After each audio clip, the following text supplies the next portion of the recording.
We have a question from Marcus. And actually, I read these before. And so, Marcus, I actually did some extra homework for you. I compete and teach historical fencing in Helsinki, Finland.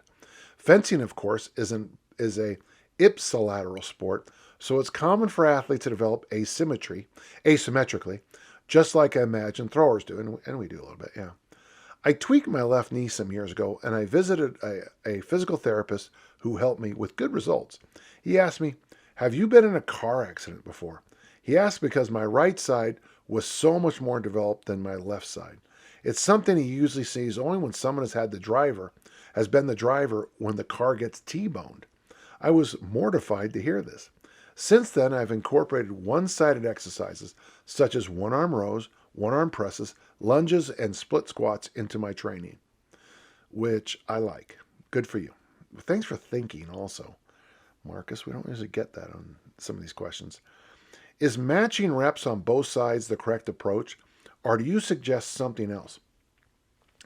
Well, before I even move on, what I always suggest is if you have a strong side and a less strong side, or as some people joke, a strong side and a stronger side, then I always let the numbers from the weaker side dictate the total numbers. So if my left side's pressing 2 times and my right side's pressing 13, we're going to do 2 on both sides and see if we can slowly get those sides to catch up.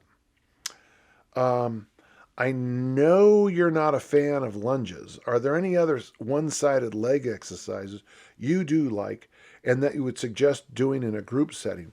Group sizes are up to 20. Yeah, I mean, for fencing, and I mentioned I watched some collegiate fencing just to kind of figure out what's going on. I understand why you lunge in that sport because that is the sport. That and telemarking are the only 2 sports that you can really sell me on the value of lunges because that's what the sports do. Yeah, so lunges, but the other one we call the Jefferson lift. It sometimes has a different definition, but so basically, you're going to get in the split position. You're going to step over the bar. The weight is between your legs, and you're going to do split deadlifts, bringing the barbell up between your left leg out front, your right leg's in the back, and you bring the barbell up between the legs. I think it's an exercise you don't see many people do anymore, but I still think there's some real value to it. There's other variations, and it'll be called something else sometimes, but it's also known as a split stance deadlift. But whatever you decide to call it, it's a good exercise, and I hope it helps. He finally states, we have plenty of kettlebells around for everyone at our disposal. One thing you might want to try, it's an older exercise, but the kettlebell snatch into the split position. So instead of just locking the finish out vertically like we do in the certs, you move into a split stance. The timing has to be practiced a little bit, but it might be something you want to try.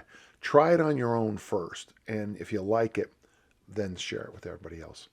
It's nice to hear kind of a different question for once. Thank you.